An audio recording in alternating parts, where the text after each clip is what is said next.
അള്ളാഹു പറയാണ്, എനിക്ക് ആ ഒരു പാർട്ട്ണർഷിപ്പ് വേണ്ട. എൻ്റെ കൂടെ വേറെയും ആളുകളെ ചേർത്ത് പിടിച്ച് നിങ്ങൾ ചെയ്യുന്നതിൽ ഞാൻ മുതലാളിയായ ഒരു പാർട്ട്ണറാണ്, എനിക്കതിൻ്റെ ആവശ്യമില്ല. അതുകൊണ്ട് എനിക്കത് വേണ്ട, അത് നിങ്ങൾ എടുത്തോ എന്ന് അള്ളാഹു പറയുമെന്നും നമ്മൾ ചെയ്യുന്ന നന്മകൾ അതതിൻ്റെ വഴിക്ക് ഈ ലോകത്ത് കെട്ടടങ്ങുന്ന ഒരവസ്ഥയിലേക്ക് മാറുമെന്നും തിരുനബി സല്ലല്ലാഹു അലൈഹി വസല്ലം. ഇസ്ലാമിൻ്റെ വലിയ ഒരു പ്രത്യേകത അതാണ്. Intention, that's all about. നമുക്ക് നിയ്യത്ത് വേണമെന്നതാണ്. നിയ്യത്തുൽ മുഅ്മിനി ഖൈറും മിൻ അമലിഹി. ഒരു മുഅ്മിനായ മനുഷ്യന്റെ നിയ്യത്ത് അവരുടെ കർമ്മങ്ങളെക്കാളും വലുതാണ് എന്ന് പുണ്യനബി സല്ലല്ലാഹു അലൈഹി വസല്ലം. വലിയ സംഖ്യകളല്ല, കൊടുക്കുന്നത് ചെറുതോ വലുതോ ആകട്ടെ, അത് അല്ലാഹുവേ നീ എനിക്ക് പ്രതിഫലം തരണം, ഞാൻ ആരെ സഹായിക്കുന്നുവോ അവരെന്നോടൊന്ന് ചിരിക്കണമെന്ന് പോലും, അല്ലെങ്കിൽ അവരെനിക്ക് വേണ്ടി ഒന്ന് പ്രാർത്ഥിക്കണമെന്ന് പോലും പ്രതീക്ഷിക്കാൻ പാടില്ലെന്നാണ്. അവർ ചെയ്യുകയാണെങ്കിൽ ചെയ്യട്ടെ, ഇറ്റ്സ് അപ് ടു ദം. പക്ഷേ നമ്മളതൊരിക്കലും ഡിമാൻഡ് ചെയ്യാൻ പാടില്ലെന്നാണ്. നമ്മളെ കാണുമ്പോൾ ഒരു ബഹുമാനവും ഒരു ഭവ്യതയും, എനിക്ക് വീട് വെക്കാൻ സഹായിച്ച ആളല്ലേ, എൻ്റെ മോളുടെ കല്യാണം നടത്താൻ കൂടെ നിന്ന ആളല്ലേ, അങ്ങനെയൊക്കെ ഒരു വിധേയത്വം നമ്മളോട് അവർ കാണിക്കണമെന്ന് എപ്പോഴെങ്കിലും നമ്മുടെ മനസ്സിലൊരു തോന്നൽ വന്നിട്ടുണ്ടെങ്കിൽ പോലും നമ്മൾ ചെയ്ത നന്മ വൃഥാവിലാകുമെന്നാണ് ഈ ഹദീസിന്റെ ഭാഷ്യം. അതുകൊണ്ട് സബഖ ദിർഹമുൻ അൽഫ ദിർഹമിൻ, ഒരു ദിർഹം 1000 ദിർഹമുകളെ മറികടന്നു എന്നൊരു ഹദീസുണ്ട്. 1000 ദിർഹം കൊടുത്ത ആൾക്ക് ലഭിക്കുന്നതിനേക്കാളും ഒരു ദിർഹം ചെലവഴിച്ച ആൾക്ക് അള്ളാഹു പ്രതിഫലം കൊടുക്കും എന്നാണ് ഇതിന്റെ സാരം. അതായത് ആ ഒരു ദിർഹം കൊടുക്കുന്നത് അയാളുടെ സാഹചര്യവും അയാളുടെ മനസ്സും അയാളുടെ ചുറ്റുപാടുകളും അള്ളാഹുവിനോട് അയാൾക്ക് തോന്നുന്ന സിൻസിയറിറ്റി, മനസ്സിൽ തോന്നുന്ന ഇഖ്ലാസ്, അതിനനുസരിച്ച് 1000-നേക്കാളും കൂലി ഒരു ദിർഹമിന് അള്ളാഹു കൊടുക്കാൻ കഴിയും. അതുകൊണ്ട് നമ്മുടെയൊക്കെ ജീവിതത്തിൽ എപ്പോഴും ട്രൈ ടു ബി ജെന്യുവിൻ. നമ്മൾ ജെന്യുവിൻ ആവുക എന്നതാണ്. ആരെയും കാണിക്കാനോ ആരെങ്കിലും ഒന്ന് ക്ലാപ്പ് ചെയ്യാനോ ഒരു ലൈക്ക് അടിക്കാനോ അതിനൊന്നും നിൽക്കരുത്. അള്ളാഹുവിൻ്റെ ലൈക്ക് കിട്ടാൻ വേണ്ടി മാത്രം ശ്രമിക്കുക. ബാക്കി ദുന്യാവിൽ മനുഷ്യന്മാരെ ഈ ലൈക്ക് പറയുന്നവരെന്നെ തെറി വിളിക്കുകയും ചെയ്യും. അപ്പം അതൊന്നും സ്റ്റേബിൾ അല്ല. അതൊക്കെ അതിൻ്റെ വഴിക്ക് വിടുക. അവർ പറയുകയാണെങ്കിൽ പറയട്ടെ, ഇല്ലെങ്കിൽ വേണ്ട. പക്ഷേ നമ്മൾ ചെയ്യുന്നത് അള്ളാഹുവിന് വേണ്ടിയാണ്. അതുകൊണ്ട് ഇനിയും അങ്ങനെ തന്നെ ആ ഒരു ഇന്റൻഷനിൽ തന്നെ നമ്മുടെ അൽ അൻസാർ ചാരിറ്റബിൾ ട്രസ്റ്റ് 15 വർഷമായി എന്നല്ലേ പറയും, മാഷാ 15 അതൊരു വലിയ കാലയളവാണ്. നമ്മൾ റിപ്പോർട്ട് വായിച്ച് കേൾക്കുമ്പോൾ ഒരു 10 മിനിറ്റ് എടുക്കുമ്പോഴേക്കും നമ്മൾ എത്രയെല്ലാം കാര്യങ്ങൾ അവർ ചെയ്തു കഴിഞ്ഞു. അതിനൊക്കെ ഓരോ പരിശ്രമത്തിനും പിന്നിലുള്ള എഫേർട്ടുകൾ, അവരുടെ അധ്വാനം, അവരുടെ ട്രയംഫ് ആൻഡ് ടൈം, അതൊക്കെ വലിയ പ്രതിഫലാർഹമാണ്. പുണ്യനബി സല്ലല്ലാഹു അലൈഹി വസല്ലം തങ്ങൾ പറയുമായിരുന്നു, ഏതെങ്കിലും ഒരു വ്യക്തിയുടെ ആവശ്യം നിർവഹിച്ചു കൊടുക്കാൻ വേണ്ടി ഞാൻ അയാളുടെ കൂടെ നടന്ന് അയാളുടെ ആവശ്യം നിർവഹിച്ചു കൊടുക്കുന്നതാണ് എൻ്റെ ഈ മസ്ജിദ്, അതായത് അൽ മസ്ജിദുൻ നബവി, പരിശുദ്ധമായ ഹബീബിന്റെ പുണ്യമായ ആ മസ്ജിദിൽ 1 മാസം ഇഅ്തികാഫിരിക്കുന്നതിനേക്കാളും എനിക്കിഷ്ടം ഒരാളുടെ ആവശ്യം നിർവഹിക്കാൻ പുറത്തിറങ്ങി നടക്കലാണ് എന്ന് പറഞ്ഞവരാണ് റസൂലുള്ളാഹി സ്വല്ലല്ലാഹു അലൈഹി വസല്ലം. അതുകൊണ്ട് മനുഷ്യൻ എന്നത് ലോകത്തെ ഏറ്റവും വലിയ പ്രതിഭാസം മനുഷ്യനാണ്.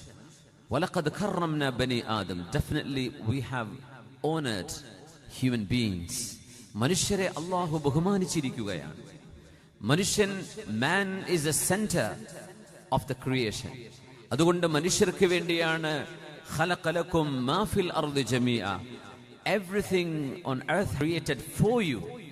മനുഷ്യന് വേണ്ടിയാണ്. അതുകൊണ്ട് മൃഗങ്ങളാണെങ്കിലും മറ്റു ജന്തുക്കളാണെങ്കിലും അവരുടെയൊക്കെ ജീവിതവും സ്വസ്ഥമായ വിഹാരങ്ങളും പ്രപഞ്ചത്തിന്റെ അനിവാര്യതയാണെങ്കിൽ കൂടി man should be given the priority to live.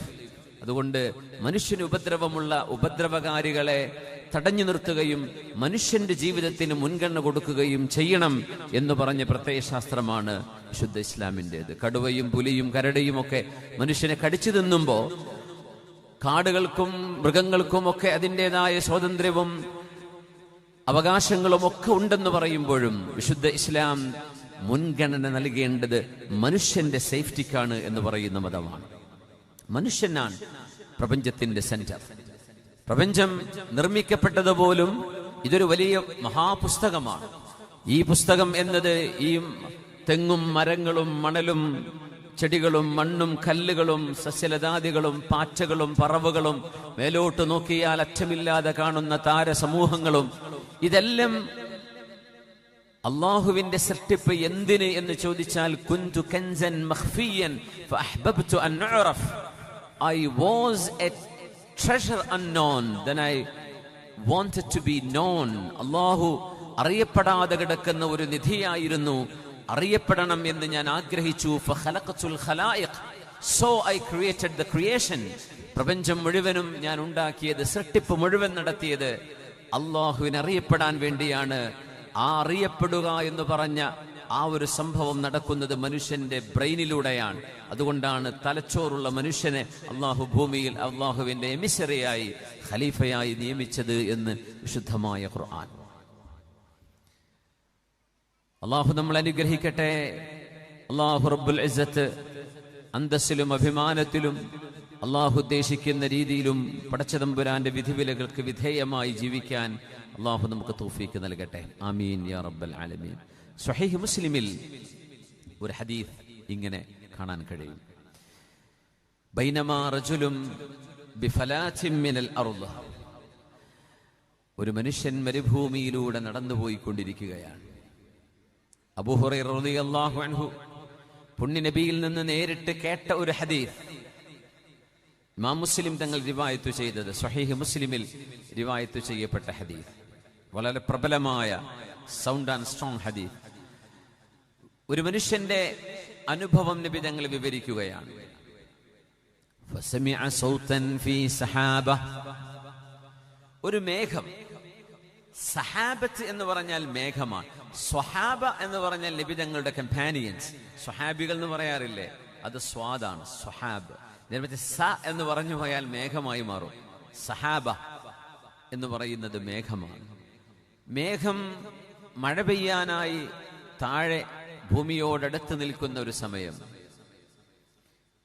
ആ മേഘത്തിനുള്ളിൽ നിന്ന് ഒരു വിളിയാളം കേൾക്കുന്നു, ഇസ്ഖി ഹദീഖത ഫുലാൻ. മേഘമേ,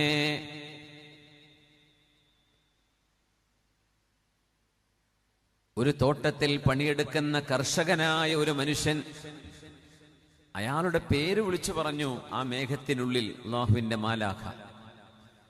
ഇയാൾ കേൾക്കുകയാണ്, ഇന്ന ആളുടെ, ഈ പേരുള്ള ആളുടെ തോട്ടത്തിലേക്കാവണം ഈ വെള്ളം മുഴുവനും പോയി നനയേണ്ടത്, നനയ്ക്കേണ്ടത്.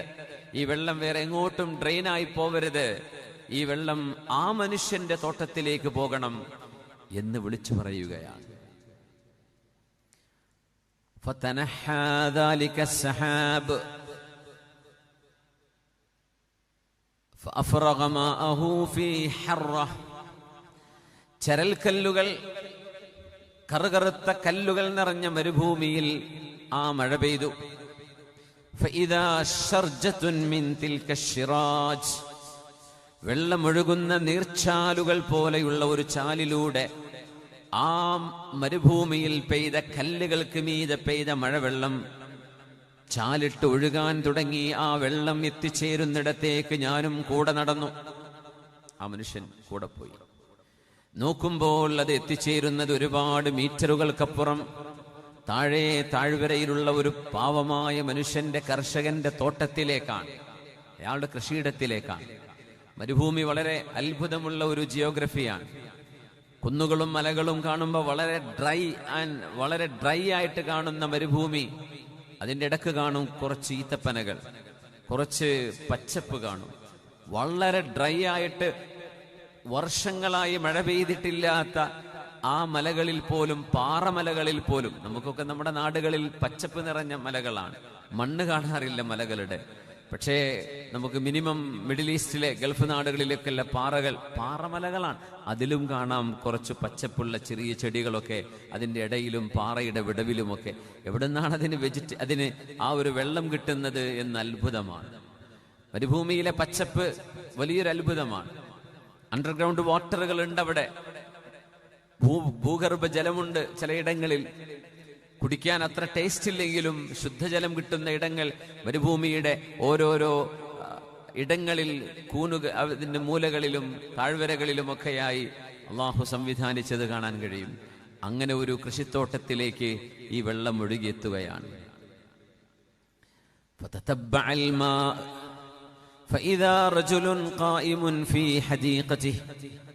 ഒരു മനുഷ്യൻ തന്റെ തോട്ടത്തിൽ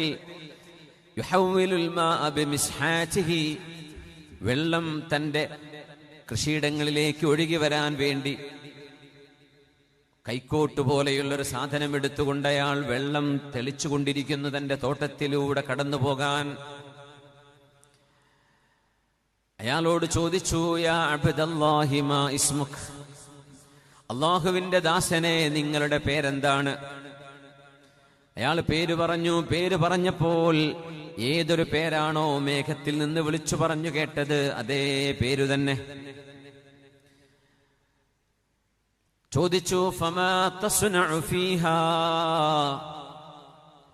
ഈ തോട്ടത്തിൽ നിങ്ങൾ ജോലിയെടുക്കുമ്പോൾ നിങ്ങൾ സാധാരണ ഒരു കർഷകനും ചെയ്യാത്ത എന്തെങ്കിലും ഒരു വിഭിന്നമായ വ്യത്യസ്തമായ ഒരു നന്മ നിങ്ങൾ ചെയ്തിരിക്കാനിടയുണ്ടല്ലോ. നിങ്ങളുടെ നാമം മേഘത്തിനുള്ളിൽ നിന്ന് വിളിച്ചു പറയപ്പെടുന്നത് ഞാൻ കേട്ടു. ഈ മഴവെള്ളം, ഈ മേഘത്തിലെ വെള്ളം മഴവെള്ളമായി ഒഴുകേണ്ടത് നിങ്ങളുടെ തോട്ടത്തിലേക്കാണെന്ന് എന്നോട് വിളിച്ചു പറയപ്പെട്ടു. അതുകൊണ്ട് നിങ്ങൾ ചെയ്യുന്ന വിശിഷ്ടമായ ഒരു നന്മ എന്നോട് പറയണേ. എന്താണ് നിങ്ങൾ ചെയ്യുന്നത്? നിങ്ങൾ ഇത്രമാത്രം ശ്രദ്ധിക്കപ്പെടാനും ശ്രേഷ്ഠമാക്കപ്പെടാനും ഒരു നിമിത്തമുണ്ടാകുമല്ലോ. അതിനയാൾ മറുപടി കൊടുത്തു, അമാ ഇദാ ഖുൽത ഹാദാ, നിങ്ങൾ ചോദിച്ചതുകൊണ്ട് ഞാൻ പറയാം. ഞാനത് പറയാൻ ഒരുക്കമായിരുന്നില്ല. നോക്കണം, ആ മനുഷ്യന്റെ മനസ്സിലെ ഇന്റൻഷൻ, അയാളുടെ നീയത്ത് എത്ര ശുദ്ധമായിരുന്നു. ആരോടും അത് വിളിച്ചു പറയണമെന്നില്ല, പക്ഷേ ആരും അറിയണമെന്നില്ല. ചോദിക്കപ്പെട്ടത് കൊണ്ട് പറയുകയാണ്, അമാ ഇദാ ഖുൽത ഹാദാ, സവിശേഷമായ എന്തോ അന്വേഷിച്ചു വന്ന വരവാണല്ലോ നിങ്ങളുടേത്. നിങ്ങളെന്തോ ഒരു രഹസ്യം അന്വേഷിക്കാൻ വന്നതാണെന്ന് എനിക്ക് ബോധ്യപ്പെടുന്നു. നിങ്ങൾ കേട്ട മഹാത്ഭുതത്തിന്റെ പൊരുൾ അന്വേഷിച്ചു വന്നതല്ലയോ? ഞാൻ പറയാം, ഫഇന്നീ അൻദുറു ഫീമാ യഖ്റുജു മിൻഹാ, ഞാൻ കഷ്ടപ്പെട്ട് അധ്വാനിച്ച് പകലന്തിയോളം വിയർപ്പൊഴുക്കി ഞാൻ ജോലി ചെയ്യുന്ന ഈ തോട്ടത്തിൽ നിന്ന് കിട്ടുന്ന വരുമാനം, ഇതിൽ കിട്ടുന്ന ഈത്തപ്പഴങ്ങളും മറ്റു പഴവർഗ്ഗങ്ങളും, ഫതസദ്ദഖു ബിസുലുസിഹി, ഞാൻ അതിന്റെ വരുമാനം, അതിന്റെ ഹാർവെസ്റ്റ്, അതിൽ നിന്ന് കിട്ടുന്ന പഴവർഗ്ഗങ്ങൾ 3 ഓഹരിയായി വെക്കും എന്റെ വരുമാനം. അതിൽ നിന്ന് 1/3 എന്റെ വരുമാനത്തിന്റെ 1/3 ഫിൽ മസാകീനി വസ്സായിലീന വബിനിസ് സബീൽ, യാത്രക്കാർക്കും വഴിയറിയാതെ യാത്ര തുടരാൻ കഴിയാതെ വിഷമിക്കുന്ന യാത്രക്കാർ, സ്ട്രാൻഡഡ് പാസഞ്ചേഴ്സ്, ട്രാവലേഴ്സ്, അവർക്കും, വസ്സായിലീന, ചോദിച്ചു വരുന്നവർ, ഗതികേടുകൊണ്ട് മനുഷ്യന്റെ മുമ്പിൽ കൈനീട്ടാൻ വിധിക്കപ്പെട്ടു പോയ ആളുകൾ, വൽ മസാകീൻ, ദാരിദ്ര്യം അനുഭവിക്കുന്ന പ്രയാസപ്പെടുന്നവർ. എന്റെ വരുമാനത്തിന്റെ 1/3 ഞാൻ അവർക്ക് വേണ്ടി ചെലവഴിക്കാൻ മാറ്റിവെക്കുന്നു. വആകുലു അന വഇയാലി സുലുസാ, 1/3 പാവപ്പെട്ടവർക്കെങ്കിൽ 2-ാമത്തെ 1/3 എനിക്കും എൻ്റെ മക്കൾക്കും കഴിക്കാനുള്ള, എൻ്റെ പ്രൈവറ്റ് ആവശ്യങ്ങൾക്ക് ഉപയോഗിക്കാനുള്ളതാണ്. എൻ്റെ മക്കൾക്ക് ചെലവ് കൊടുക്കുന്നു, അവരുടെ ആവശ്യങ്ങളും എൻ്റേതും എൻ്റെ വീട്ടുകാരുടേതും, എൻ്റെ ഡൊമസ്റ്റിക് എക്സ്പെൻസുകൾക്ക് ഞാനത് ചെലവഴിക്കുന്നു. എന്റെ വരുമാനത്തിൽ ഇനി ബാക്കിയുള്ള 1/3 ഞാൻ എൻ്റെ കൃഷിയിടത്തിൽ തന്നെ റീഇൻവെസ്റ്റ് ചെയ്യുകയാണ് ചെയ്യുന്നത്. അടുത്ത വർഷം കൃഷിയിറക്കുമ്പോൾ എൻ്റെ കൃഷിയിടത്തിന് ആവശ്യമായ വിത്തുകളും അതിനാവശ്യമായ പോഷകങ്ങളും മണ്ണിലേക്ക് ആവശ്യമായ അധ്വാനവും അതിൻ്റെ വേതനവും കൊടുക്കാൻ എൻ്റെ വരുമാനത്തിന്റെ 1/3 ഞാൻ മാറ്റിവെക്കുന്നു. ഇങ്ങനെ എൻ്റെ വരുമാനത്തെ മൂന്നായി ഭാഗിച്ചെടുത്ത് 1 പാവപ്പെട്ടവർക്ക് ദാനം, 2-ാമത്തേത് എനിക്കും എൻ്റെ വീട്ടുകാർക്കുമുള്ള അതിൻ്റെ ഉടമസ്ഥനായ എനിക്കുള്ളത്, 3-ാമത്തേത് ഇതേ ബിസിനസ്സിൽ വീണ്ടും അതിനെ ഇംപ്രൂവ് ചെയ്യാൻ വേണ്ടി ഇൻവെസ്റ്റ് ചെയ്യുന്നത്. എത്ര മനോഹരമാണ് ഈ ഒരു സംവിധാനം എന്നറിയണം. വിശുദ്ധ ഇസ്ലാം ഹബീബായ നബി തങ്ങൾ പഠിപ്പിക്കുന്നത് കച്ചവടക്കാരോട്, ബിസിനസ് ചെയ്യുന്നവരോട്, വരുമാനമുണ്ടാക്കുന്നവരോട് നമ്മുടെ ബാങ്ക് ബാലൻസുകൾ വർദ്ധിപ്പിക്കുക പ്രയാസമുള്ള കാര്യമല്ല. മൻ കാന യുരീദുൽ ആജിലത അജ്ജൽനാ ലഹു ഫീഹാ മാ നശാഉ ലിമൻ നുരീദ്. പൈസ വേണം, കാശ് വേണം എന്ന് ആഗ്രഹിക്കുന്ന ചില ആളുകൾക്ക് അല്ലാഹു അത് വാരിക്കോരി കൊടുക്കുന്നുണ്ട്. അവർ അത് മാത്രമാണ് അല്ലാഹുവിനോട് ചോദിക്കുന്നത്. നാളെ പരലോകത്ത് ഒന്നും ബാക്കിയില്ലാതെ അവർക്ക് അല്ലാഹു സമ്പത്ത് നൽകുന്നത് സ്വാഭാവികമാണ്. പക്ഷേ ഒരു മുസ്ലിമായ മനുഷ്യൻ സമ്പത്ത് സമ്പാദിക്കുന്നത് പോലും ഒരു ലക്ഷ്യത്തിനായിരിക്കണം എന്ന് പഠിപ്പിക്കുകയാണ് ഇസ്ലാം. സമ്പത്തുണ്ടാക്കുക എന്നത് ജനറേറ്റ് മണി, അതൊരു ലക്ഷ്യമല്ല. കാരണം മണി ഈസ് എ മീൻസ്. സമ്പത്ത് എന്നത് ഒരു വഴിയാണ്, ഒരു ഉപാധിയാണ്. നിങ്ങൾ എന്ത് ചെയ്യാൻ പോകുന്നു ആ സമ്പത്ത് കൊണ്ട്? എന്താണ് ചെയ്യാൻ ഉദ്ദേശിക്കുന്നത്? ഇത്ര സാലറി ഉണ്ട്, ഇത്ര വരുമാനമുണ്ട്, ഇത്ര ആനുവൽ ഇൻകം ഉണ്ട് എന്ന് പറഞ്ഞ് മേന്മ നടിക്കലാണോ? ബാങ്ക് ബാലൻസ് കണ്ട് സന്തോഷിക്കലാണോ? മെസ്സേജിലേക്ക് നോക്കി ചിരിക്കലാണോ? എന്താണ് നമ്മുടെ ലക്ഷ്യം? അതുകൊണ്ട് ഇസ്ലാം പറയുന്നു, കച്ചവടക്കാരെ, നിങ്ങൾക്ക് ലാഭമുണ്ടെങ്കിൽ നിങ്ങളുടെ ലാഭത്തെ 3 നിങ്ങൾ ഭാഗിക്കുകയും അതിലൊന്ന് നിർബന്ധമായും ചാരിറ്റി ചെയ്യണം എന്ന് മഹാനായ റസൂലുള്ളാഹി സ്വല്ലല്ലാഹു അലൈഹി വസല്ലം. അതിലൊന്ന് നിങ്ങൾക്കുള്ളതാണ്. നിങ്ങളുടെ എക്സ്പെൻസുകൾ, നിങ്ങളുടെ വാഹനം, നിങ്ങളുടെ വീട്, നിങ്ങളുടെ കച്ചവടം, നിങ്ങളുടെ ഭക്ഷണം, നിങ്ങളുടെ യാത്രകള്. 3ാമത്തേത് നിങ്ങൾ വീണ്ടും ബിസിനസ് തുടങ്ങാനുള്ളതാണ്. വല്ലദീനഹും ലിസ്സകാത്തി ഫാഇലൂൻ, വല്ലദീനഹും ലിസ്സകാത്തി ഫാഇലൂൻ. സകാത്ത് നൽകണം എന്ന് പറഞ്ഞിടത്ത് അല്ലാഹുവിന്റെ ഒരു പ്രയോഗം വളരെ അത്ഭുതമാണ്.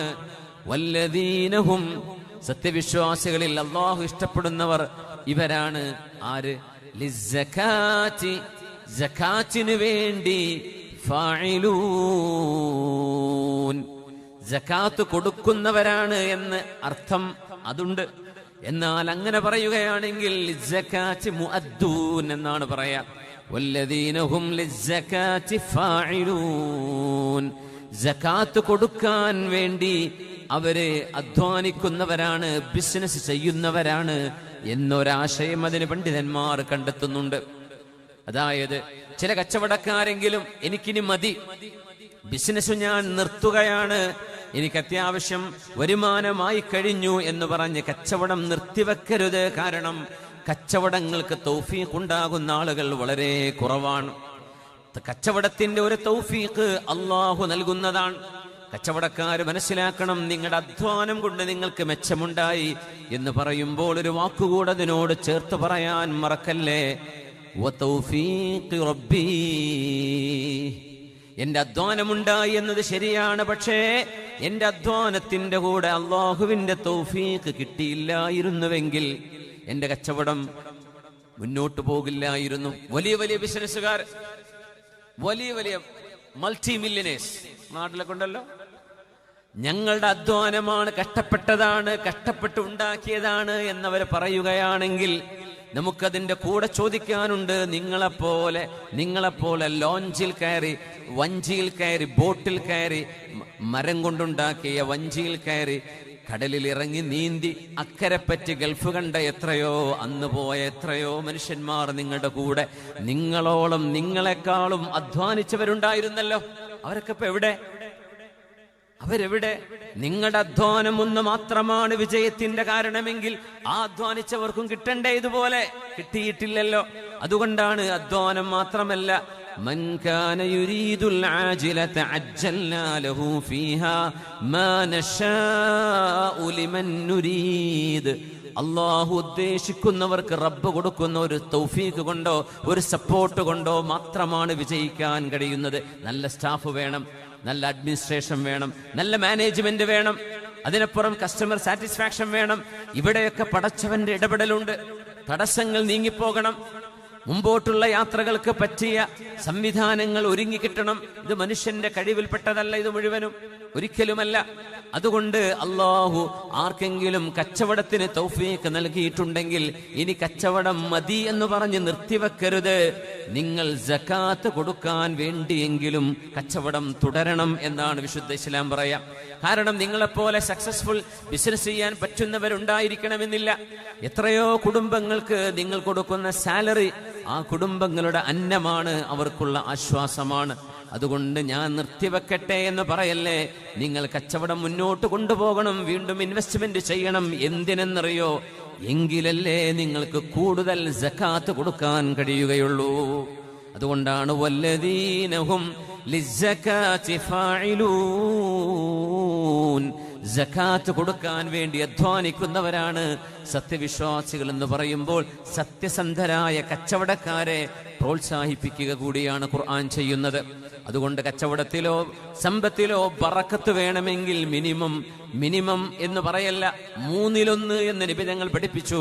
അത് നിർബന്ധമായി പറഞ്ഞതല്ല. ഒരു മനുഷ്യൻ ചെയ്ത നന്മയെ അള്ളാഹു സ്വീകരിക്കുകയും ആ മനുഷ്യനെ പടച്ചതമ്പുരാൻ റെക്കഗ്നൈസ് ചെയ്യുകയും അള്ളാഹു ആ മനുഷ്യനൊരു മഹത്വം കൊടുക്കുകയും ചെയ്തു എന്ന് പഠിപ്പിക്കുന്നത് ആ മനുഷ്യൻ ചെയ്തത് വലിയൊരു നന്മയാണ് എന്ന് മനസ്സിലാക്കാനാണ്. അതുകൊണ്ട് 1/3 കഴിയുമെങ്കിൽ അതിനോട് ചേർന്ന് വരുന്ന ഒരു അക്കമെങ്കിലും ഒരു തോതെങ്കിലും നമ്മൾ ദാനധർമ്മത്തിന് മാറ്റിവെക്കണം. ദാനധർമ്മം ചെയ്യും. നമ്മൾ MBA പഠിക്കുന്നു, മക്കള് BBA പഠിക്കുന്നു, കൊമേഴ്സ് പഠിക്കുന്നു. എന്താ അതിൻ്റെയൊക്കെ ആകത്തുക? വസീം പഠിക്കുന്നവരോട് പറയല്ലേ, അതിൻ്റെ ആകത്തുക എന്താ? ഹൗ ടു മേക്ക് മണി അല്ലേ, എങ്ങനെ പൈസ ഉണ്ടാക്കാം. കോളേജിൽ എന്താ പഠിപ്പിക്കുക? How can you make a better ad അല്ലെ, ഒരു അഡ്വർടൈസ്മെന്റ് എങ്ങനെ നന്നാക്കിയുണ്ട്. How can you sell your products, എങ്ങനെ പൈസ ചെലവാക്കാമെന്ന് ഏതെങ്കിലും കൊമേഴ്സ് പഠിപ്പിക്കുന്നുണ്ടോ? ഏതെങ്കിലും എക്കണോമിക്സ് ചർച്ച ഉണ്ടോ? ചാരിറ്റി ചെയ്യണം, പാവപ്പെട്ടവർക്ക് കൊടുക്കണം, കാലില്ലാത്തവന് കാല് വെച്ച് കൊടുക്കണം, വീടില്ലാത്തവന് വീട് മേയാൻ എവിടെയെങ്കിലും നമ്മുടെ യൂണിവേഴ്സിറ്റി ചർച്ച ഉണ്ടോ? നമ്മുടെ മക്കൾ കേൾക്കുന്നുണ്ടോ? അത് ഉണ്ടോ? എവിടെയെങ്കിലും ഉണ്ടോ? അങ്ങനെ ചർച്ച ഉണ്ടോ? ഇല്ല. എങ്ങനെ പൈസ ഉണ്ടാക്കാന്നേ പറയൂ. അതെങ്ങനെ കണക്ക് കൂട്ടാം, എങ്ങനെ പ്ലാൻ ചെയ്യാം, എങ്ങനെ നമ്മുടെ how can you multiply your profits, ചെലവഴിക്കേണ്ടത് എങ്ങനെ, ഇതൊരു അറിയേണ്ട ശാസ്ത്രമാണ്. അതിന് മറുപടി തരാൻ വിശുദ്ധ ഖുർആനേ ഉണ്ടാവുള്ളൂ. സുബ്ഹാനല്ലാഹ്. അഊദു ബില്ലാഹി മിനശ് ശൈത്വാനിർ റജീം. ബിസ്മില്ലാഹിർ റഹ്മാനിർ റഹീം. وابتغ فيما آتاك الله الدار الآخرة وابتغ فيما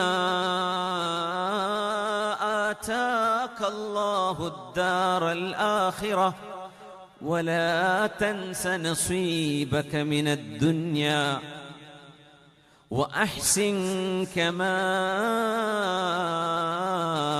أحسن الله إليك ولا تبغ الفساد في الأرض إن الله لا يحب المفسدين. മനോഹരമായ ആയത്ത്, ബ്യൂട്ടിഫുൾ മീനിങ്. വബ്തഗി, നബിയേ അങ്ങേക്ക് ആഗ്രഹിക്കാം, അങ്ങ് ആഗ്രഹിക്കേണ്ടത് ഫീമാ ആതാകല്ലാഹു ദാറൽ ആഖിറ, ഈ ലോകം സമ്പാദിക്കേണ്ട ലോകമാണ്, ജോലി ചെയ്യേണ്ട ലോകമാണ്, അധ്വാനിക്കേണ്ട ലോകമാണ്. എന്നാൽ നിങ്ങളുടെ വരുമാനം കൊണ്ട് പരലോകം പ്രാപിക്കാൻ നിങ്ങൾ ലക്ഷ്യം വെക്കണമേ. ജോലി, നമ്മുടെ പ്രൊഫഷൻ എന്തോ ആകട്ടെ, കൂലിപ്പണി മുതൽ സെക്രട്ടേറിയറ്റിലോ പാർലമെന്റിലോ ആകട്ടെ ജോലി, പ്രസിഡന്റിന്റെ കൂടെയാവട്ടെ, എവിടെ ഏത് ജോലിയായാലും ചെറുതും വലുതുമായ ജോലി അള്ളാഹു ബഹുമാനിച്ചതാണ്, ആദരിച്ചതാണ്. അറിയുമോ പുണ്യനബി ആരുടെ കൈയാണ് മുത്തിയത് എന്നൊരു സെർച്ച് ചെയ്ത് നോക്കി. നബി തങ്ങൾ ആരുടെ കൈ, തങ്ങളുടെ കൈ എല്ലാവരും മുത്തിയിട്ടുണ്ട് സല്ലല്ലാഹു അലൈഹി വസല്ലം. തങ്ങളുടെ നെറ്റിയിൽ സ്വഹാബത്തും അനുയായികളും തങ്ങളെ കാണുന്നവരൊക്കെ ഉമ്മ വെച്ചിട്ടുണ്ട്. പക്ഷെ തങ്ങൾ മുത്തിയ കൈ ആരതാണെന്നറിയോ? ആരതാ? ഒരു കർഷകന്റെ കൈയാണ്. പുണ്യനബിയോട് അസ്സലാമു അലൈക യാ റസൂലല്ലാഹ്, നബിയെ അങ്ങയുടെ മേൽ അല്ലാഹുവിന്റെ സ്വലാത്തും സലാമും ഉണ്ടാകട്ടെ എന്ന് നബി തങ്ങളോട് സലാം പറഞ്ഞു വന്നപ്പോ ആ കൈ പരുപരുത്ത കൈയായിരുന്നു, ഭയങ്കര റഫായിരുന്നു കൈ. പുണ്യനബി തങ്ങൾ ആ കൈ ഇങ്ങനെ തുറന്നു നോക്കിയിട്ട് പറഞ്ഞു, അയാൾ കർഷകനാണ്, ഒരു ബദുവാണ്. He was a Bedouin. കർഷകനാണ്, മലയോരങ്ങളിൽ താമസിക്കുന്ന ആളാണ്. അധ്വാനത്തിന്റെ പരുപരപ്പ് കൈകളിൽ കണ്ടപ്പോൾ ആ കൈ മുത്തിക്കൊണ്ടാണ് ലോകത്തിന്റെ മുത്ത് പറഞ്ഞത്, ഇത് അല്ലാഹുവും റസൂലും ഇഷ്ടപ്പെടുന്ന കൈയാണ് എന്ന്. അധ്വാനിക്കുന്നവന്റെ കൈയിന് വില കൊടുത്ത നബിയാണ് മുഹമ്മദ് റസൂലുള്ളാഹി സ്വല്ലല്ലാഹു അലൈഹി വസല്ലം. അതുകൊണ്ട് കോഴ്സ് കഴിഞ്ഞ മക്കള് ജോലി അന്വേഷിക്കണം. വെറുതെ യൂട്യൂബ് നോക്കി റീൽസ് നോക്കിയിരിക്കരുത്, സമയം കളയരുത്. നല്ല നല്ല വെറൈറ്റി ജോബുകളുണ്ട്. എല്ലാവരും ഡോക്ടർമാരും എഞ്ചിനീയർമാരും ആവാൻ വേണ്ടിയിട്ട് കാര്യമില്ല, കാരണം ഹൗസ്ഫുള്ളാണ് ഇപ്പോ. അതുകൊണ്ട് ഒരുപാട് ഓപ്ഷൻസ് ഉണ്ട് ലോകത്ത്. ഒരുപാട് ഏരിയകൾ വികസിച്ചു കൊണ്ടിരിക്കുകയാണ്. അതുകൊണ്ട് മനുഷ്യൻ വ്യത്യസ്തങ്ങളായ തലങ്ങളെ തേടിപ്പോകണം. ജോലി വേണം, ജോലി ചെയ്യണം. മടിപിടിച്ചിരിക്കരുത്. പള്ളിയിലിരിക്കുന്ന ഒരു സഹോദരനോട് നബി തങ്ങൾ ചോദിച്ചു, നിങ്ങൾ എന്താണ് ചെയ്യുന്നത് നബിയേ? റസൂലുള്ളാഹി സ്വല്ലല്ലാഹു അലൈഹി വസല്ലമ തങ്ങളുടെ ഹബീബായ നബി തങ്ങളുടെ അനുചരന്മാരിൽപ്പെട്ട ഒരു അനുചരൻ, ഞാൻ ഖുർആൻ ഓതാനും ദിക്ർ ചൊല്ലാനും ഇവിടെ ഇരിക്കുകയാണ് നബിയേ. അപ്പൊ ചോദിച്ചു, ആരാ നിനക്ക് ചെലവ് തരുന്നത്? അഖീ, എന്റെ സഹോദരൻ, എന്റെ മൂത്ത സഹോദരൻ, എന്റെ ജ്യേഷ്ഠൻ ജോലി ചെയ്യുന്ന ആളാണ്. അയാൾക്ക് കിട്ടുന്ന വരുമാനത്തിൽ നിന്നാണ് അനുജനായ ഞാൻ തിന്നുന്നത്, ഭക്ഷിക്കുന്നത്, എന്റെ വസ്ത്രവും എന്റെ ആവശ്യങ്ങളും നിർവഹിക്കുന്നത്. റസൂലുള്ളാഹി സ്വല്ലല്ലാഹു അലൈഹി വസല്ലം തങ്ങൾ പറഞ്ഞ മറുപടി, ലഅല്ലക തുർസഖു ബിബറകതിഹി, നിങ്ങളുടെ ജ്യേഷ്ഠൻ ചെയ്യുന്ന അധ്വാനത്തിന്റെ ഫലമാണ്, ബറക്കത്താണ് നിങ്ങൾക്ക് റിസ്ക് കിട്ടാൻ കാരണം. നിങ്ങൾ ചെയ്യുന്നതിനേക്കാളും മുബാറക്കായ പണിയെടുക്കുന്നത് നിങ്ങളുടെ ജ്യേഷ്ഠനാണ് എന്നാണ് നബി തങ്ങൾ പഠിപ്പിക്കുന്നത് സ്വല്ലല്ലാഹു അലൈഹി വസല്ലം. ഒരു കൂട്ടം ആളുകൾ മദീന പള്ളിയിൽ സ്വലാത്തും ദിക്റും ചൊല്ലിയിരിക്കുമ്പോഴാണ് ഫാറൂഖ് റളിയല്ലാഹു അൻഹു വന്ന് ചോദിച്ചത്, അലാഹും ബിദ്ദിറ, മഹാനബികളുടെ വടിയെടുത്തിട്ട് ഉയർത്തിപ്പിടിച്ച് ചോദിച്ചു, എന്താ നിങ്ങൾക്ക് ഇവിടെ പണി? ജോലിക്ക് പോവാതെ അധ്വാനിക്കാതെ നിങ്ങൾ ഇരിക്കുകയാണോ? അവര് പറഞ്ഞു, അമീറുൽ മുഅ്മിനീനെ, ഞങ്ങൾ ഹലഖയാണ്, ദിക്റാണ്, ഞങ്ങൾ സ്വലാത്തും ദിക്റും ചൊല്ലിയിരിക്കുകയാണ്. ചോദിച്ചു, മാദാ യുഈശുക്കും, എവിടുന്നാണ് വരുമാനം, എവിടെന്നാണ് എന്ന് ചോദിച്ചു. എവിടുന്ന് കാശ് കിട്ടുന്നു? ജീവിക്കണ്ടേ, മനുഷ്യന് ഭക്ഷണം കഴിക്കണ്ടേ, അധ്വാനിക്കണ്ടയോ, വരുമാനം വേണ്ടേ, എവിടെന്നാണ് വരുമാനം? അവര് പറഞ്ഞു, നാട്ടുകാർ തരും. ഉമർ റളിയല്ലാഹു അൻഹു ഈ മറുപടി കേട്ടപ്പോ റൂമിലേക്ക് പോയി വടിയെടുക്കാൻ. ഉമർ തങ്ങളുടെ വടിയുണ്ട്, ആ വടി കണ്ടാൽ ഏത് പിശാചും ഇറങ്ങിയോടും. ഫഅലാഹും ബിദ്ദിറ, വടി കൊണ്ടടിക്കാൻ വേണ്ടി കയ്യോങ്ങിയിട്ട് പറഞ്ഞു, അമാ സമിഅ്തും, നിങ്ങൾക്കറിയില്ലയോ അന്നസ്സമാഅ ലാ തുംതിറു ദഹബൻ വലാ ഫിദ്ദ, ആകാശത്ത് നിന്ന് ദീനാറും ദിർഹമും താഴെ വീഴൂല എന്ന് നിങ്ങൾക്കറിയില്ലയോ? പോയി പണിയെടുക്കണമെന്ന് പറഞ്ഞവരെ പള്ളിയിൽ നിന്ന് ആട്ടി ഓടിച്ചിട്ടുണ്ട് മഹാനായ ഫാറൂഖ് റളിയല്ലാഹു അൻഹു. അതൊരു സംസ്കാരം പഠിപ്പിക്കുകയാണ്. മനുഷ്യൻ മടിയനാവരുത്, മനുഷ്യൻ ഡിപ്പെൻഡന്റ് ആവരുത്. ലാ തകുൻ ഖല്ലൻ അലൽ ഗൈർ, you should not be a burden for someone else. നമുക്ക് നമ്മുടെ ആവശ്യങ്ങൾ നിർവഹിക്കാൻ നമ്മുടെ വരുമാനം വേണം, പക്ഷേ തികഞ്ഞില്ല എന്ന് വരും, കടം വാങ്ങിക്കേണ്ടി വരും, പലരെയും ആശ്രയിക്കേണ്ടി വന്നേക്കാം. എന്നാൽ അധ്വാനശീലം വേണം. നമ്മുടെ ചെറുപ്പക്കാർ ടിക്ടോക്കുകളിലും യൂട്യൂബിലും ഫേസ്ബുക്കിലും ഇൻസ്റ്റഗ്രാമിലും കയറിയിറങ്ങിയിട്ട് ആൺകുട്ടികളും പെൺകുട്ടികളും നിഷ്ക്രിയരായി പോകുന്നുണ്ട്. ഇനാക്റ്റീവ്, വളരെ ലഥാർജിക്, മടിപിടിക്കുക. രാത്രി പാതിരാവോളം റീൽസ് നോക്കിയിരുന്നിട്ടാ ഉറങ്ങുന്നത്. അപ്പൊ രാവിലെ ജോലിക്ക് പോകാൻ കഴിയില്ല, കോളേജിൽ പോകാൻ കഴിയില്ല, പഠിക്കാൻ കഴിയില്ല, ആരോഗ്യം നഷ്ടപ്പെടുന്നു, കണ്ണിന്റെ കാഴ്ചയെ ബാധിക്കുന്നു, ബ്രെയിൻ പ്രോസസ്സിംഗ് ബാധിക്കുന്നു, ആരോഗ്യം നഷ്ടത്തിലാകുന്നു, തകരാറിലാകുന്നു. അങ്ങനെ ഒരു ലഥാർജിക്, മടിപിടിക്കുന്ന ഒരു ഉമ്മത്തിനെയല്ല റസൂലുള്ളാഹി സ്വല്ലല്ലാഹു അലൈഹി വസല്ലം തങ്ങൾ, ഹബീബായ നബി തങ്ങൾ അങ്ങനത്തെ ഒരു ഉമ്മത്തിനെയല്ല വിഭാവനം ചെയ്യുന്നത്. മഹാനായ സഖറുൽ ഗാമിദി റളിയല്ലാഹു അൻഹുവാണ് ഹദീസ് റിപ്പോർട്ട് ചെയ്യുന്നത്. ഹബീബായ നബി തങ്ങൾ പറയുമായിരുന്നു, അല്ലാഹുമ്മ, പടച്ചവനേ, കാരുണ്യവാനേ, ബാരിക് ലി ഉമ്മതി ഫീ ബുകൂരിഹാ, എന്റെ ഉമ്മത്തികൾ രാവിലെ നേരം വെളുത്ത് ചെയ്യുന്ന എല്ലാ ജോലിയിലും അല്ലാഹുവേ നീ ബറക്കത്ത് ചൊരിയണമേ. നേരം വെളുത്ത് പിന്നെ ഉറങ്ങാനുള്ള സമയമല്ല.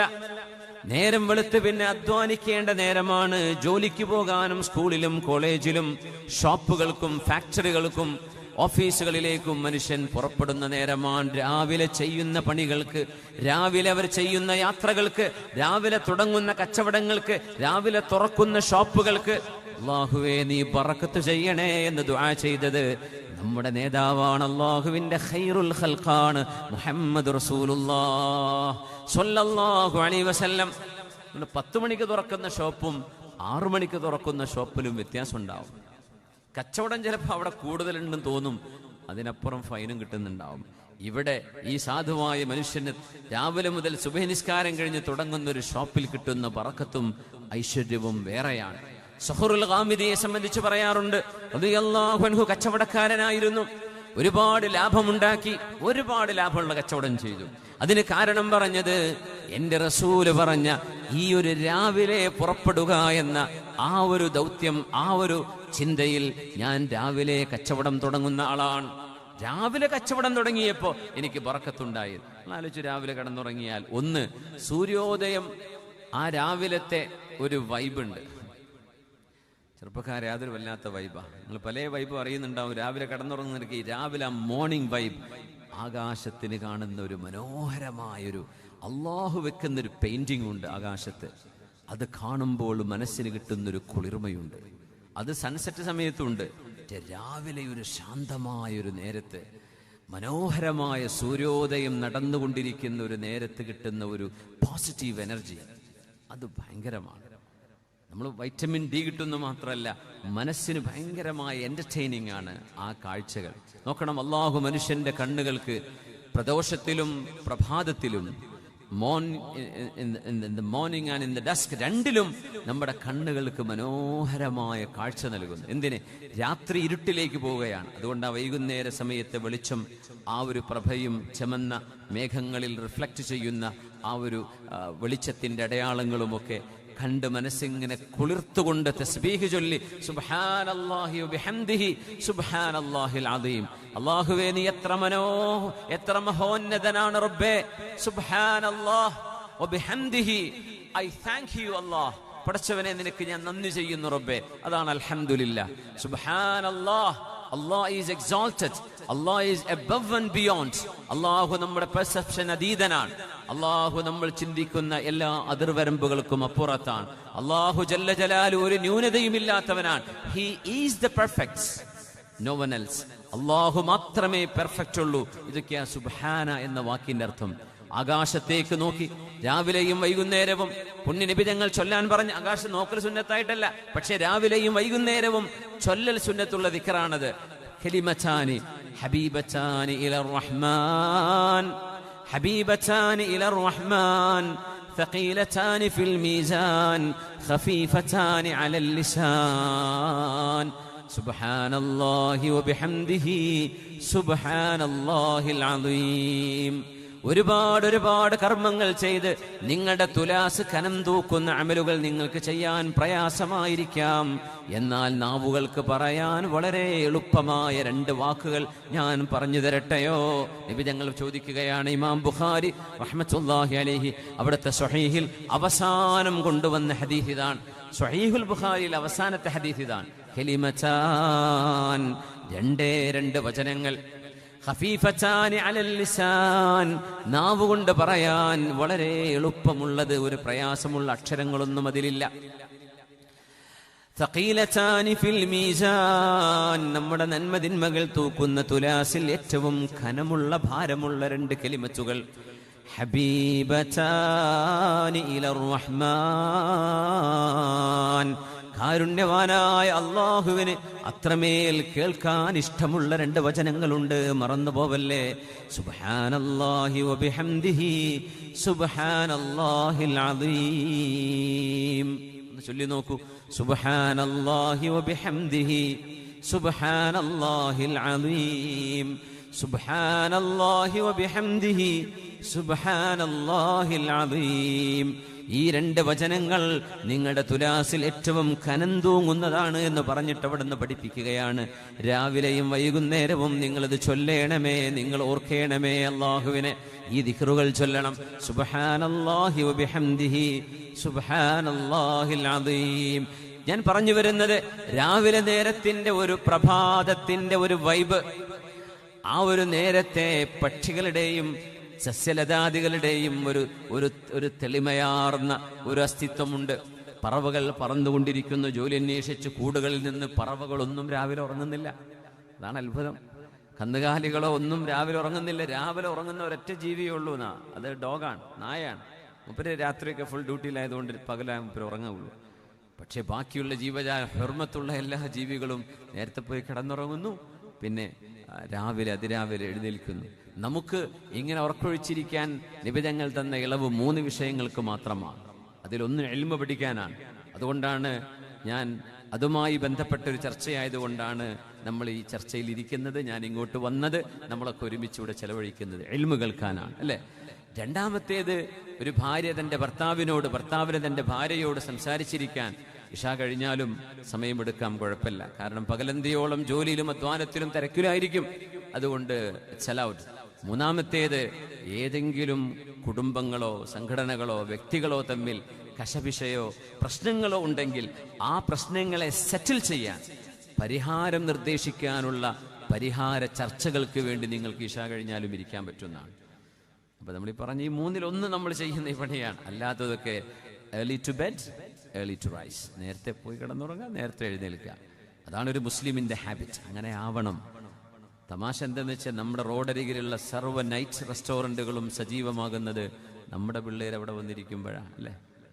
നമ്മുടെ പിള്ളേർ പോയിട്ട് പൊറോട്ടയും ബീഫ് കറിയും ഉണ്ടോയെന്ന് ചോദിക്കുക. ഇപ്പോൾ രാത്രി 3 മണിക്ക്. വൈകുന്നേരം 7 മണി കഴിഞ്ഞാൽ ഭക്ഷണം നിർത്തണമെന്നാണ്. മാക്സിമം 7 മണി. ഇശാനിസ്കാരത്തോടുകൂടെ, നിസ്കാരത്തിന് തൊട്ട് മുമ്പ് രാത്രി ഭക്ഷണം കഴിക്കണം. അത് കഴിഞ്ഞാൽ പിന്നെ രാവിലെ മോർണിംഗിൽ മതി ഒരു ബ്രേക്ക്ഫാസ്റ്റ്. അതിനിടയ്ക്ക് വല്ല വെള്ളമോ എന്തെങ്കിലും കുടിച്ചാൽ മതി. അങ്ങനെയാണ് വൈദ്യശാസ്ത്രവും ശാസ്ത്രവും ഒക്കെ പഠിപ്പിക്കുന്നത്. നമ്മൾ എന്ത് ചെയ്യും? നമ്മളെ കുട്ടികളൊക്കെ ടർഫിലൊക്കെ പോയി കളിച്ച് വിയർത്ത് 3-4 മണിക്കൂർ ഷട്ടിൽ കളിച്ച്, ബാഡ്മിൻ്റൺ കളിച്ച്, വോളിബോൾ കളിച്ച്, ഫുട്ബോൾ കളിച്ച് തളർന്ന് കുറേ കാലറിയൊക്കെ ബേൺ ചെയ്ത് അടിപൊളിയായിരിക്കും. എന്നിട്ട് പോയി പൊറോട്ട കഴിക്കും. വല്ല കാര്യമുണ്ടോ?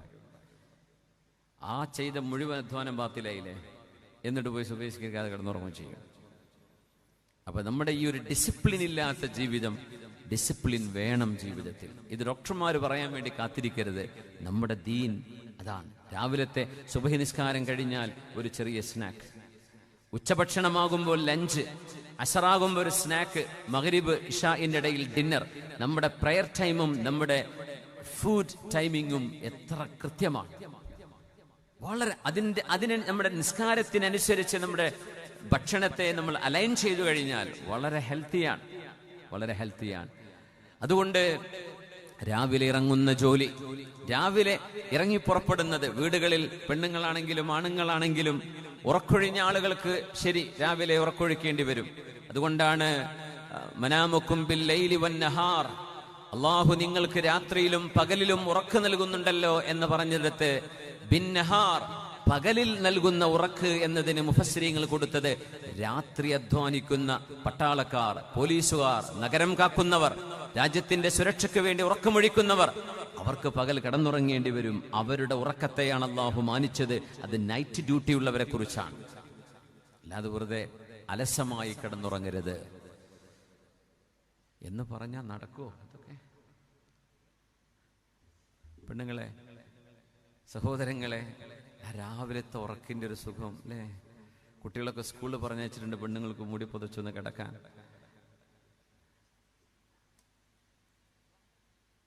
പുണ്യനിബിധങ്ങൾ നമ്മളോട് അധ്വാനിക്കാൻ പറഞ്ഞത് രാവിലെയാണ്. നിങ്ങൾ രാവിലെ പുറപ്പെടണം. അല്ലാഹുമ്മ ബാരിക് ലി ഉമ്മതി ഫീ ബുകൂരിഹാ, അല്ലാഹുവേ എൻ്റെ ഉമ്മത്തികൾക്ക് അവർ രാവിലെ ചെയ്യുന്ന ജോലികളിൽ ബറക്കത്ത് ചെയ്യണമേ. ജീവിതത്തിന്റെ ലക്ഷ്യത്തെക്കുറിച്ച് പറഞ്ഞൊരു വലിയൊരു മനോഹരമായ ആയത്താണ് സൂറത്തുൽ ഖസസിലെ 77-ാമത്തെ ആയത്ത്. ഞാൻ അതിലേക്ക് വരാം. أعوذ بالله من الشيطان الرجيم بسم الله الرحمن الرحيم وابتغ فيما آتاك الله الدار الآخرة നബിയെ അങ്ങേക്ക് അല്ലാഹു നൽകിയ ഭൗതികമായ സൗകര്യങ്ങളിൽ പരലോകത്തെ അങ്ങ് ലക്ഷ്യമാക്കണമേ. വാഹനമുണ്ട്, കാറ് മനുഷ്യന്മാര് വാങ്ങിക്കുന്നുണ്ട്. കാറില്ലാത്ത ഒരു ബൈക്കെങ്കിലും ഇല്ലാത്ത വീടുകളിൽ ഇന്ന് ഇല്ല എന്ന് പറയലാവും. ഇല്ലാത്തതുണ്ട് തീർച്ചയായും, പക്ഷേ കൂടുതലും ആളുകൾ വാഹനം ഉപയോഗിക്കുന്നവരാണ്. അതുകൊണ്ട് നിങ്ങൾ ജമാഅത്തിന് പോകാൻ, പള്ളിയിലേക്ക് എത്താൻ, ഏതെങ്കിലും ഒരു നല്ല മനുഷ്യനെ പോയി കാണാൻ, ഏതെങ്കിലും ഒരു ദീനിന്റെ സദസ്സിലേക്ക്, സ്വലാത്തിന്റെയോ ദിക്റിന്റെയോ ഇൽമിന്റെയോ മജ്ലിസിലേക്ക് പോകാൻ, പഠിക്കാൻ, ജോബിന് പോകാൻ, അധ്വാനിക്കാൻ, ഹലാലായ അള്ളാഹു നമുക്ക് അനുവദിച്ച എന്റർടൈൻമെന്റുകൾ, അതിനൊക്കെ പോകാം. യാത്രകൾ ഹലാലായ എന്റർടൈൻമെന്റ് ആണ്, അത് ചെയ്യാം. മനുഷ്യൻ യാത്ര ചെയ്യണമെന്നാണ്. യാത്ര ചെയ്യുമ്പോഴാണ് മനുഷ്യന്റെ ചിന്തകളും മനുഷ്യന്റെ മനസ്സിനും വികാസം ഒക്കെ ഉണ്ടാകുന്നത്. യാത്ര ചെയ്യുമ്പോഴാണ്. യാത്ര ഒരു ഖിത്അത്തും മിനൽ അദാബ്, ഒരു കഷ്ണം അദാബാണ് എന്ന് നബി തങ്ങൾ പറഞ്ഞിട്ടുണ്ടെങ്കിൽ പോലും സ്വല്ലല്ലാഹു അലൈഹി വസല്ലം, കാരണം യദഉ തുആമഹു വശറാബഹു വഅഹ്ലഹു, ഒരു മനുഷ്യൻ ഇഷ്ടപ്പെട്ട ഭക്ഷണവും പാനീയവും തന്റെ വീട്ടുകാരെയൊന്നും യാത്രയിൽ കൂടെ കൂട്ടാൻ അധികവും പറ്റണമെന്നില്ലല്ലോ. അതുകൊണ്ട് യാത്ര ഒരു അദാബിന്റെ കഷ്ണമാണ്, അങ്ങനെ പറയും. അത് ഏത് യാത്രയാണെങ്കിലും യാത്ര മനുഷ്യൻ പോകണം. അത് ഒരു ഹലാൽ, പടച്ചവൻ ഹലാലാക്കി തന്ന എന്റർടൈൻമെന്റ്. കള്ളുപിടിക്കാനും ചീട്ട് കളിക്കാനും പെണ്ണുപിടിക്കാനും ഒന്നുമല്ലല്ലോ. അല്ലാഹുവിന്റെ ഭൂമിയെ കാണണം, പ്രപഞ്ചത്തെ കാണണം. ഭൂമിയുടെ ജിയോഗ്രഫി ഓരോ നാടിനെയും വ്യത്യസ്തമായിട്ടാണ് അള്ളാഹു പടച്ചിട്ടുള്ളത്. അതിന് സൗകര്യം സമയമുള്ളവർ ചെയ്യണം, അത്രേ പറയുന്നുള്ളൂ. ജീവിച്ചു പോകാൻ തന്നെ പൈസ ഇല്ലാണ്ടിരിക്കും, പിന്നെ എങ്ങനെയാ ട്രാവൽ ചെയ്യാന്ന് ചോദിക്കേണ്ട. സൗകര്യമുള്ളവർ ചെയ്യണം. വെറുതെ കാശട്ടിക്ക് വെച്ചിട്ട് കിടന്നുറങ്ങി മക്കൾ മരണശേഷം അടിച്ചു മാറ്റി അവരടിച്ചു പൊളിക്കും. നിങ്ങൾക്കത് അനുഭവിക്കാൻ യോഗം ഉണ്ടാവില്ല, അതുകൊണ്ടൊരു ഉപകാരവും കിട്ടില്ല. വെറുതെ പിഷ്കന്മാരായി ജീവിച്ച് മരിച്ചു പോയിട്ടൊരു കാര്യമില്ല. അള്ളാഹുവിന്റെ മാർഗത്തിലേക്ക് ഉപകാരപ്പെടുന്ന നന്മകൾ ചെയ്യണം. ഹലാലായി നിങ്ങൾക്ക് അനുവദിച്ച എന്റർടൈൻമെന്റുകൾ അത് നിങ്ങൾ ഉപയോഗിച്ചോളൂ, ഒരു കുഴപ്പമില്ല. അതാണ് അള്ളാഹു ഇവിടെ പറയുന്നത്. വലാ തൻസ നസീബക മിനദ് ദുനിയാ. ആഖിറമാണ് നമ്മുടെ ലക്ഷ്യം. ജോലി ചെയ്യുമ്പോഴും ആഖിറമാണ് ലക്ഷ്യം, കച്ചവടം ചെയ്യുമ്പോഴും ആഖിറമാണ് ലക്ഷ്യം. അതുകൊണ്ട് നബിയേ, വലാ തൻസ നസീബക മിനദ് ദുനിയാ, ഈ ലോകത്തിന്റെ അനുഭവങ്ങളിൽ നിന്ന്, ഈ ലോകത്തിന്റെ ആസ്വാദനങ്ങളിൽ നിന്ന് അള്ളാഹു നിങ്ങൾക്ക് അനുവദിച്ചത് നിങ്ങൾക്ക് എടുക്കാം, അതങ്ങ് മറന്നു പോവരുത്. നല്ല വസ്ത്രം ധരിക്കുക. തങ്ങളോട് ചോദിച്ചു ഒരു സ്വഹാബി, നബിയെ, ഞാൻ നല്ല വസ്ത്രമിടാൻ ഇഷ്ടപ്പെടുന്ന ആളാണ്, നല്ല ചെരുപ്പ് ധരിക്കാൻ ഇഷ്ടപ്പെടുന്നു, ഇത് അഹങ്കാരമാണോ? ബ്രാൻഡുകൾ ഇഷ്ടപ്പെടുന്ന ചില ആളുകൾക്ക് ബ്രാൻഡിന്റെ ക്രൈസ് വന്നാൽ വലിയ ബുദ്ധിമുട്ടാണ്. ബ്രാൻഡ് തെരഞ്ഞു പോകും, അതുള്ളിടത്ത് പോയി വാങ്ങിക്കും. 2000-നോ 3000-നോ കിട്ടുന്ന ഷർട്ട് 30,000 40,000 കൊടുത്തിട്ട് ബാൽമൻ പാരീസും ടോമിയും അങ്ങനെ വലിയ വലിയ ബ്രാൻഡുകളുടെ ഷർട്ടുകളും പാൻറ്റുകളും ഒക്കെ വാങ്ങിക്കും. അപ്പോൾ വലിയ വലിയ പൈസ ചെലവഴിക്കേണ്ടി വരും.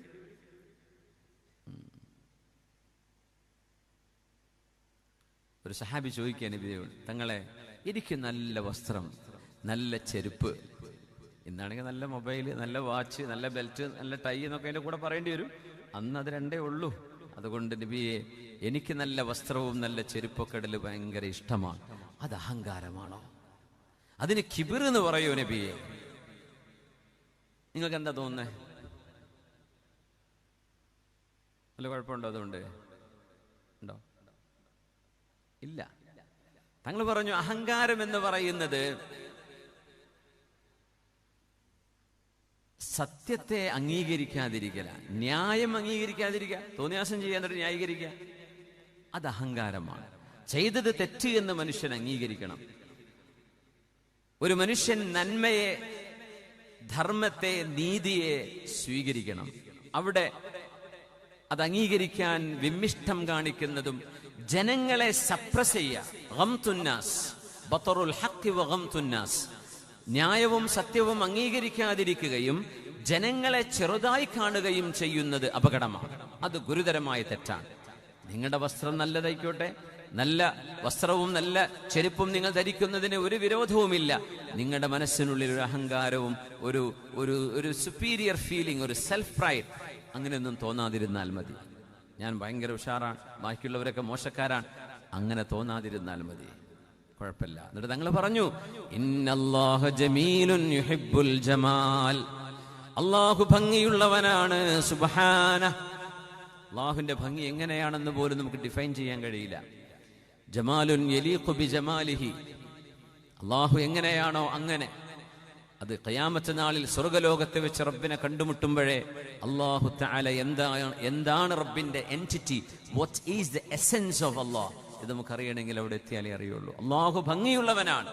യുഹിബ്ബുൽ ജമാൽ, അല്ലാഹുവിന് ഭംഗി ഇഷ്ടമാണ്. അപ്പോഴാണ് സദസ്സിൽ ഒരാളെ നബി തങ്ങൾ കാണുന്നത് സ്വല്ലല്ലാഹു അലൈഹി വസല്ലം മുഷിഞ്ഞ ഒരു വസ്ത്രമിട്ട് ഒരു കരിമ്പടം പുതച്ചൊരു മനുഷ്യനിരിക്കുന്നു. തങ്ങൾക്കറിയാം അയാൾ മുതലാളിയാണെന്ന്. തങ്ങളടുത്തേക്ക് വിളിച്ചു, നിങ്ങളുടെ അടുത്ത് പൈസ ഇല്ലേ എന്ന് ചോദിച്ചു. അലക്കമാൽ, സമ്പത്തില്ലേ എന്ന് ചോദിച്ചു. ഉണ്ട് നബിയെ, എന്തൊക്കെ ഉണ്ടെന്ന് ചോദിച്ചു. മിൻ കുല്ലിൽ അസ്വാജ് എന്ന് പറഞ്ഞാൽ സ്വർണവും വെള്ളിയും ഈത്തപ്പനയും മുന്തിരിത്തോട്ടവും ഒക്കെ ഉണ്ട് നബിയെ. അല്ലാഹ്, എന്നിട്ടാണോ നിങ്ങൾ കീറി പറഞ്ഞ ഫക്കീറായി നടക്കുന്നത്? തങ്ങൾ അദ്ദേഹത്തെ നോക്കി പറഞ്ഞ വാക്കാണ്, ഇന്നല്ലാഹ യുഹിബ്ബു അയ്യറാ അസറ നിഅമതിഹി അലാ അബ്ദിഹി. അല്ലാഹു അവന്റെ അടിമക്ക് ഒരു നന്മ ചെയ്താൽ, പൈസ കൊടുത്തിട്ടുണ്ടെങ്കിൽ, മക്കൾക്ക് നല്ല ജോലിയുണ്ട്, അയാൾക്ക് വരുമാനമുണ്ട്, കച്ചവടമുണ്ട്, സമ്പാദ്യമുണ്ട്, സ്വത്തുണ്ട് ഉണ്ടെങ്കിൽ അതിന്റെ അടയാളം ദേഹത്ത് കാണാൻ അല്ലാഹുവിന് ഇഷ്ടമാണ്. നിങ്ങൾ മുതലാളിയായിട്ട് ഒരു പാപ്പറായ മനുഷ്യനെ പോലെ ജീവിക്കേണ്ടതില്ല എന്ന് ഹബീബായ നബി തങ്ങൾ പഠിപ്പിക്കുമ്പോൾ നമ്മുടെ ദൈനംദിന ജീവിതത്തെയാണ് ഇസ്ലാം നമ്മെ ഗൈഡ് ചെയ്യുന്നത്. ഇസ്ലാം ബാങ്ക് കൊടുക്കാനും ഖുർആൻ ഓതാനും മരിച്ചിടത്ത് മയ്യിത്ത് മറവ് ചെയ്യാനും നിസ്കാരവും നോമ്പും ഹജ്ജും ഉംറയും മാത്രമല്ല ഇസ്ലാം. ഇതൊക്കെ ഇസ്ലാമിന് ചർച്ച ചെയ്യാനുണ്ട്. ഭൂമുഖത്ത് എന്തൊക്കെയുണ്ടോ എല്ലാറ്റിനും ദീനിന് നിയമമുണ്ട്. അതാണ് ഇസ്ലാമിന്റെ പ്രത്യേകത. ഇതൊക്കെ വേറെ ലോകത്ത് ഏത് മതവിഭാഗങ്ങൾക്കാണ് ഉള്ളത്. നമുക്കതിന്റെ പ്രൂഫുകളില്ലേ, തെളിവുകളില്ലേ. എത്ര മനോഹരമാണ് ദീൻ, വണ്ടർഫുൾ. സഹോദരിയൊക്കെ പൊക്കിയിട്ട് ആ 10 പവന്റെ വളയും മാലൊന്നും കാണിച്ചു കൊടുക്കരുത്. അങ്ങനെ ഷോ ഓഫ് ചെയ്യാതിരുന്നാൽ മതി. നിങ്ങൾ കണ്ട് സന്തോഷിച്ചോ, അപ്പോൾ ഒരു സന്തോഷം കിട്ടൂല അല്ലേ? 4 ആൾ കാണാണ്ട് എങ്ങനെ സന്തോഷിക്കുക? അപ്പൊ വെറുതെ സാരിയൊക്കെ ഒന്ന് പൊക്കി കൊടുക്കും, കാലിലെ പാദസരം കാണിച്ചു കൊടുക്കാൻ വേണ്ടി. അങ്ങനെയൊന്നും മറ്റുള്ളവരെ വേദനിപ്പിക്കരുത്. ഉണ്ടെങ്കിൽ അവർക്ക് എന്തെങ്കിലും വാങ്ങിച്ചു കൊടുക്കുക. അത് എനിക്കിതൊക്കെ ഉണ്ട് എന്ന് പറയുന്നിടത്തല്ലല്ലോ സന്തോഷം വേണ്ടത്. മറ്റുള്ളവർക്കും അത് വേണം. നമ്മളത് അനുഭവിക്കുന്നു. ആരെങ്കിലും കണ്ടെങ്കിലൊക്കെ അത് ഭർത്താവ് വാങ്ങിച്ചതാ, അല്ലെങ്കിൽ ഒരു പ്രത്യേക ഒക്കേഷൻ ഉണ്ടായപ്പോൾ മോളെ കല്യാണത്തിന് വാങ്ങിച്ചതായിരുന്നു, അങ്ങനെയൊക്കെ വിനയാന്വിതമായിട്ട് സംസാരിക്കുക. അതിനൊന്നും കുഴപ്പമില്ല. നിങ്ങൾ നല്ല ആഭരണങ്ങൾ വാങ്ങിച്ചോ. ആരൊക്കെയോ പറഞ്ഞു വിടാറുണ്ട്, പെണ്ണുങ്ങൾ 10 പവനിലേറെ സ്വർണ്ണിട്ട് സക്കാത്ത് കൊടുക്കണം. ആര് പറഞ്ഞത്? 10 പവൻ സ്വർണമേ പെണ്ണിന് ഉപയോഗിക്കാൻ പാടുള്ളൂ. ആ നിയമം എവിടെ നിന്ന് വന്നു എന്ന് അഹ്ലുസുന്ന വൽ ജമാഅത്തിന്റെ ആലിമീങ്ങൾ ആരും 4 മദ്ഹബിന്റെ ഇമാമികളുടെ അഭിപ്രായത്തിൽ ഒന്നും ഞാൻ കണ്ടിട്ടില്ല. അല്ലാഹ് ഹലാലാക്കിയതിനെ ഹറാമാക്കുന്നത്. എന്നിട്ട് ചില വിവാഹങ്ങളൊക്കെ ചില ആളുകൾ, ചില സംഘടനക്കാരുടെ പ്രത്യേകത ഉണ്ട്. 10 പവനിലേറെ സ്വർണ്ണുണ്ടോ ആ പുതിയ പെണ്ണിന്റെ കഴുത്തുനിന്ന് അഴിച്ചിട്ട് വാപ്പാക്ക് ഇത് കൊടുത്തത് പറ്റില്ല, 10 പറ്റുള്ളൂ. ആര് പറഞ്ഞു ഒരു പെണ്ണിന് 100 പവൻ വരെ അവൾക്ക് ആഭരണം അണിയാം? ആഭരണമായി അണിയാൻ അവരുദ്ദേശിച്ച ആഭരണമാക്കി വെച്ചിട്ടുള്ളത് ഒരുപക്ഷെ ഡെയിലി ഉപയോഗിച്ചോളുന്നില്ല, പക്ഷെ എന്നെങ്കിലും ഉപയോഗിക്കണമെന്ന ആഗ്രഹത്തോടുകൂടെ എടുത്തു വെക്കുന്ന സ്വർണത്തിന് പോലും സക്കാത്തില്ലെന്നാണ്. സക്കാത്ത് കൊടുക്കേണ്ടത് ആഭരണമല്ലാതെ ഉപയോഗിക്കേണ്ട എന്ന ഉദ്ദേശത്തോടുകൂടെ ഒരു അസറ്റായി മാറ്റിവെച്ച സ്വർണം 10 പവനിലേറെയുണ്ടെങ്കിൽ സക്കാത്ത് കൊടുക്കണം എല്ലാ വർഷവും 2.5%. പക്ഷെ ഒരു പെണ്ണിന് 100ഉം 200ഉം പവൻ ആഭരണം വെച്ചോട്ടെ, ദീൻ ഹലാലാക്കിയതാണത്. നമ്മൾ എന്തിനെ ഹറാമാക്കുന്നത്? അവർക്ക് ഹലാലാണ്. അള്ളാഹു പെണ്ണുങ്ങൾക്ക് ഹലാലാക്കിയതാണ് സ്വർണ്ണാഭരണങ്ങൾ. അതിന് കണക്ക് പറയേണ്ടതില്ല. അവർ 10 തന്നെ ധരിക്കാവൂ, അങ്ങനെ എവിടെയില്ല. അതാരോ തെറ്റിദ്ധരിച്ചതാണ് നമ്മുടെ നാട്ടില്. അങ്ങനെ അങ്ങ് പറഞ്ഞു തുടങ്ങി. അങ്ങനെ ചില ആളുകളൊക്കെ അത് ഫോളോ ചെയ്യാൻ തുടങ്ങി. അങ്ങനെ ഇല്ല. നമ്മുടെ കർമ്മശാസ്ത്ര പണ്ഡിതന്മാരുടെ ഗ്രന്ഥങ്ങളൊക്കെ എടുത്ത് പരിശോധിച്ച് നോക്കൂ. പെണ്ണിന് ഇത്രേ ധരിക്കാവൂ. ആര് പറഞ്ഞു? ലിമ തുഹർരിമു മാ അഹല്ലല്ലാഹു ലക്. സ്വർണം കൂടിയ സ്ഥിതിക്ക് ഉസ്താദേ നിങ്ങൾ സ്വർണത്തിന്റെ കഥ വല്ലാതെ പറയലിനെന്ന് പുരുഷന്മാർക്ക് ഇവിടെ അഭിപ്രായം വരുന്നുണ്ട്. അതുകൊണ്ട് ഞാൻ മാറുകയാണ്. വബ്തഗി ഫീമാ ആതാകല്ലാഹു അദ്ദാറൽ ആഖിറ വലാ തൻസ നസീബക മിനദ് ദുനിയാ. നബിയെ, ഈ ഭൗതിക ലോകത്ത് നിന്ന് നിങ്ങൾക്ക് ആസ്വദിക്കാൻ ഹലാലായ ആസ്വാദനങ്ങൾ നിങ്ങൾ ആസ്വദിച്ചോളൂ. അതിനൊരു കുഴപ്പമില്ല.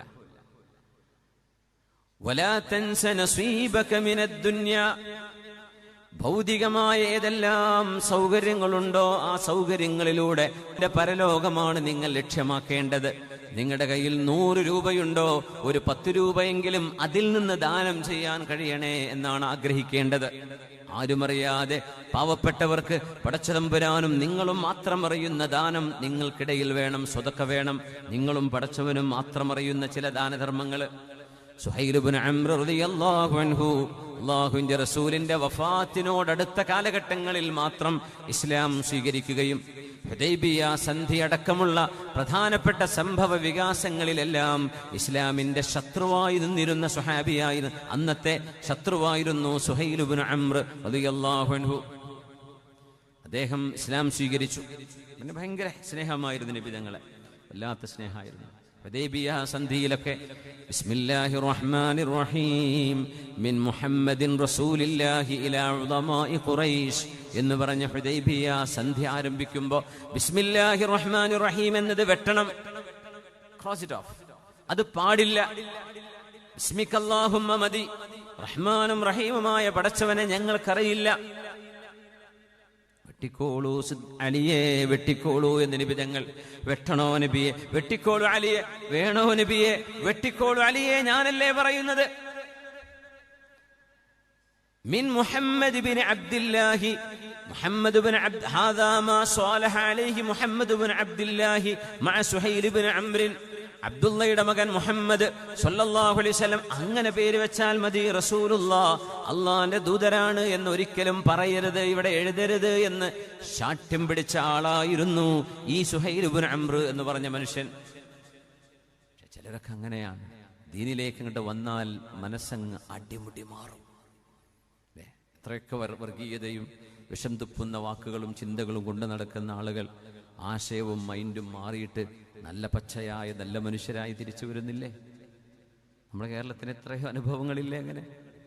സുഹൈൽ ഇബ്നു അംർ എന്നവർ തിരിച്ചു വന്നു. പുണ്യനബി ഹജ്ജ് കഴിഞ്ഞപ്പോൾ തലമുണ്ഡനം ചെയ്തു, മുടിയെടുത്തു. ആ മുടി നിബിതങ്ങൾ വിതരണം ചെയ്തു സ്വഹാബിയാണ്. അത് ബറക്കത്താണ്, അത് ഷറഫാക്കപ്പെട്ടതാണ്. നമ്മുടെ തലമുടി പോലെയല്ല അത് ശിഫയാണ്. അത് ഓരോരുത്തർക്കും കൊടുത്തപ്പോൾ സുഹൈൽ ഇബ്നു അംർ എന്നവരുടെ കയ്യിലും കുറച്ച് കിട്ടിയപ്പോൾ കണ്ണിലേക്ക് ചേർത്ത് വെച്ച് തേങ്ങി തേങ്ങി പൊട്ടി പൊട്ടി കരയുന്നു. ഇത് കണ്ടപ്പോൾ അബൂബക്കർ റളിയല്ലാഹു അൻഹു ചോദിക്കുകയാണ് ഉമർ തങ്ങളോട്, ഉമറേ, ഇങ്ങനെ നബി തങ്ങളെ സ്നേഹിക്കാൻ മനസ്സ് കിട്ടിയ ഈ മനുഷ്യൻ അന്ന് എങ്ങനെ റസൂലുള്ളാഹ് എന്ന പേര് വെട്ടണമെന്ന് പറയാൻ അയാൾക്ക് തോന്നി എന്ന് ചോദിച്ചു പോയിട്ടുണ്ട്. അവരാണ് സുഹൈൽ ഇബ്നു അംർ, പിന്നീട് റളിയല്ലാഹു അൻഹു ആയി മാറിയ സ്വഹാബി.